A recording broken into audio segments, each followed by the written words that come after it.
talaga ng gising kapag umaga tapos linggo pa. Bali, kakadrop pa lang natin ang unang booking natin. At alas 7 tayo ng umaga, bumiyahe. Iba no, iba talaga yung pakiramdam ng linggo. Yung gigising ka ng maaga sa linggo. Sobrang kalmado talaga niya kung kumpara sa ibang araw ng buong linggo. Alam niyo naman yung pakiramdam na yan eh. Lalo na kapag nasa ano ka na, matured na stage ka na. Ngayon kasi pag matanda ka na, gusto mo na yung mga tipong tahimik na araw, tahimik na mundo, yung tahimik na pahinga talaga. Noon kasi hindi ko na-appreciate talaga nung kabataan ko. Gusto ko pag Sabado, Linggo, alis, gala, alak. Marami mga ganun ba. Pero ngayon kasi matanda ka na, matured ka na, ang dami ng problema dumarating sa'yo. Pagka sa buong isang linggo, kulang na kulang yun eh kapag susolusyonan mo lahat ng problema mo. Pero pagdating ng linggo, ang sarap puminto, ang sarap kumalma, no? Iba talaga pag linggo eh.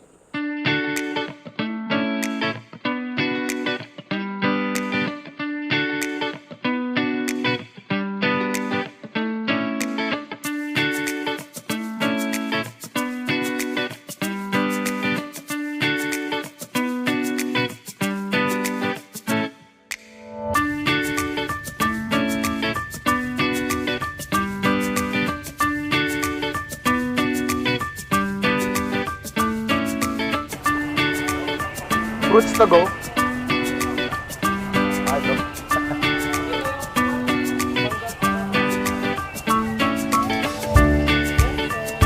Grab po. 054.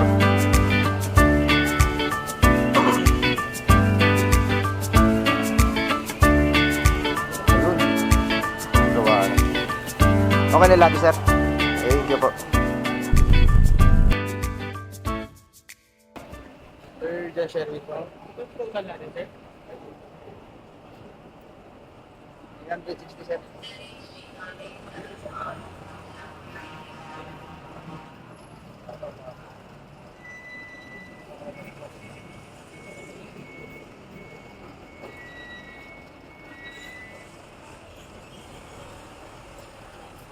Okay, salamat po. Napakaswerte. Pilipin pa tayo ng may 15 pesos. Diba? Para sa akin, malaking bagay.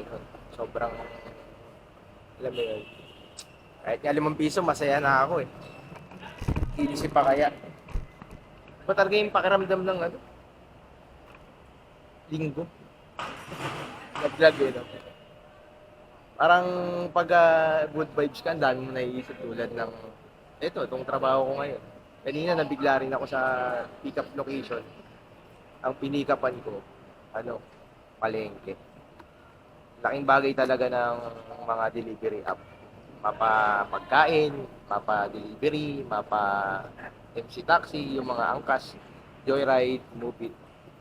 Napakalaking bagay talaga nun sa ating mga Pilipino nung tumating nun. Yung era na yon na nagsimula noong 2019. Ang daming trabahong nabigay at isa na ako sa nabiyayaan. At hanggang ngayon, super blessed ako na nandito pa rin ako sa industry na to. I mean, meron akong certain app na talagang naalagaan, which is yung Grab talaga. Talagang sobrang laking bagay na ito sa akin. Kung hindi nyo po alam, college graduate ako. So nga lang, dahil gawa ng dito is napaka-basic talaga ng pera, sipag mo na lang talaga yung paiiralin mo. Sobrang laking tulong sa akin ito. Kaya medyo nasisira yung diskarte ko kung mag-a-apply ba ako ng trabaho or alam mo yun, mag-i-stay ako.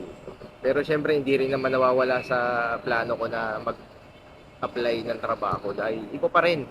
Iba pa rin yung benefits ng may trabaho sa wala.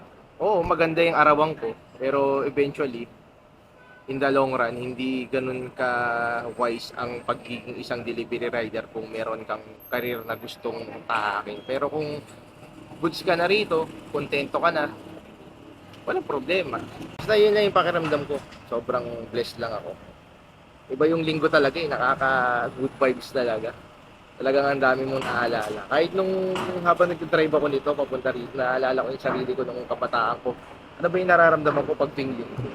Pareho lang yung naalala ko eh. Sobrang nakaka-good vibes. Alam mo yun, parang ang sarap mag slow mo. Yung lahat ng bagay is kahit tulad ko, nag-aasil ako ngayon linggo, nararamdaman ko na sobrang gaan. Hindi ko kailangan magmadali. Kasi sobrang relax. Ganun yung pakiramdam ko. Grabe yung linggo. Sobrang blessed. Tama talaga yung desisyon ka na matulog kagabi at bumiyahe ngayong linggo. Kasi iba eh. Iba yung gising lang ng linggo. Talagang sobrang blessing talaga. So yun, na-drop na natin yung pangatlong booking natin. At sana yung mga susunod na booking ngayong araw na to is maging smooth. Pabalik muna ako rin sa pinakabaluarte dahil medyo napalayo-layo na ako. At tingin ko hanggang dito na lang muna. Medyo wala rin ako maisip eh. Hindi ko rin alam paano patatakbuhin yung vlog natin. Pero sana naramdamin ninyo kahit sa onting minutos. Napaka-blessing talaga. Kahit hindi linggo. Yung magising araw-araw sobrang blessing. Kaya life is good talaga.